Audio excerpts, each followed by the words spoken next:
নমস্কার বন্ধুরা, দেশি ভ্যালি রেসিপির আরও একটা নতুন ভিডিওতে আপনাদের অনেক অনেক স্বাগত।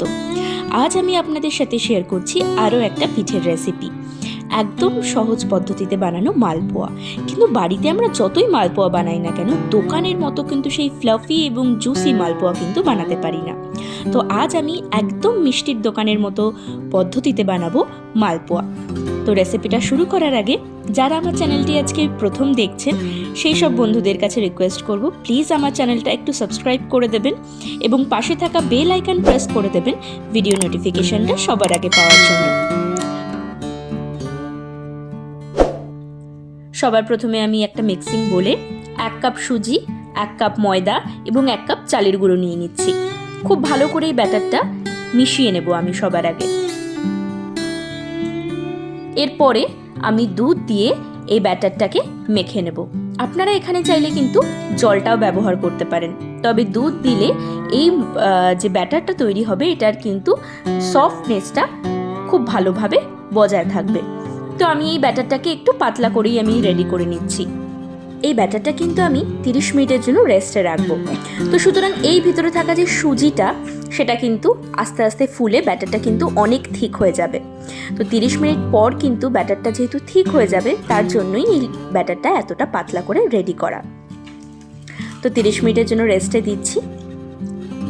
এরপর আমি একটা কড়াই গরম করে নিচ্ছি এবং সেখানে দিয়ে দিচ্ছি পরিমাণ মতো সাদা তেল। এটা গরম হতে থাক, ততক্ষণে আমি ব্যাটারটা রেডি করে ফেলি। আমার ভিজিয়ে রাখা রেস্ট করানো সেই ব্যাটারটায় আমি দিয়ে দিচ্ছি এবার কিছুটা ভাজা মৌরি। এই মৌরিটাকে আমি হাতের মাঝখানে রেখে একটু ঘষে ব্যাটারে দিয়ে দিচ্ছি। এরপর আমি দেব আমার এই রেসিপির সিক্রেট ইনগ্রেডিয়েন্টস, সেটা হচ্ছে বেকিং সোডা। একদম সামান্য, মানে 2-3 পিঞ্চ একটুখানি বেকিং সোডা আমি এর ভিতরে দিয়ে দেবো, মানে হাফ টিস্পুনেরও একটু কম। তো সেই পরিমাণের আমি বেকিং সোডা দিয়ে খুব ভালোভাবে আমি ব্যাটারটাকে কিন্তু মিশিয়ে নেব। দেখতেই পাচ্ছেন 30 মিনিট কিন্তু ব্যাটারটা রেস্ট থাকার পরে ব্যাটারটা ঠিক কতটা ঘন হয়ে গেছে। আমি এর মাঝে কিন্তু চিনিও অ্যাড করেছিলাম, সেটার ক্লিপ নিতে আমি কিন্তু ভুলে গিয়েছিলাম, কিন্তু আপনারা ভুলবেন না চিনি দিতে। তেলটাও বেশ গরম হয়ে গেছে। চলুন এবার মালপোয়াগুলো একে একে ছেড়ে দিচ্ছি। একটা হাতার মধ্যে যতটুকু পরিমাণ উঠছে সেই পরিমাণটা নিয়েই আমি তেলের মধ্যে ছেড়ে দিচ্ছি। দেখতেই পাচ্ছেন মালপোয়াগুলো কিন্তু ফুলতে অলরেডি শুরু করে দিয়েছে।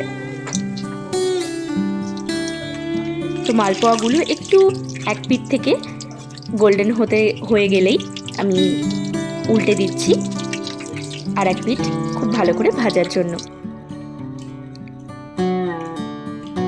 মোটামুটি 5 থেকে 7 মিনিটের মধ্যেই মালপোয়াগুলো কিন্তু একদম রেডি হয়ে যাবে। আর এই সমস্ত মালপোয়াগুলো কিন্তু অবশ্যই মিডিয়াম হিটে আপনারা কিন্তু ফ্রাই করবেন, তা না হলে কিন্তু ভিতরটা কাঁচা থেকে যাবে।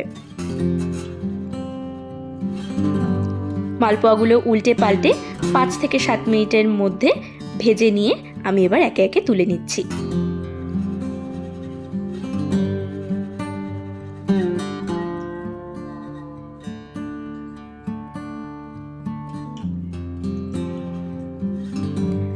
একইভাবে আমি আরেকবার মালপোয়াগুলোকে ভেজে নেব।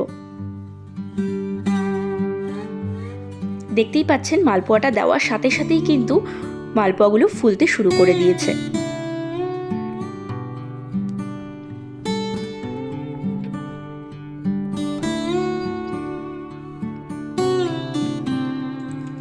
এভাবে মালপোয়া বানালে কিন্তু মালপোয়াগুলো একদম নরম তুলতুলে হবে এবং খেতেও কিন্তু খুব ভালো লাগবে।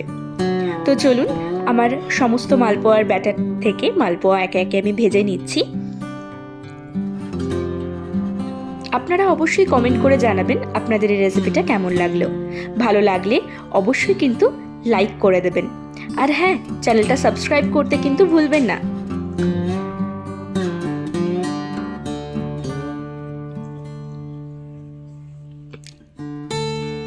বিকেলের টিফিনে এরকম গরম গরম যদি নরম তুলতুলে মালপোয়া হাতে থাকে তাহলে কিন্তু বেশ জমে যাবে। আমার ভিডিওর প্রায় শেষের দিকে চলে এসেছি। এবার আমি মালপোয়াগুলোর আস্তে আস্তে তুলে নিচ্ছি।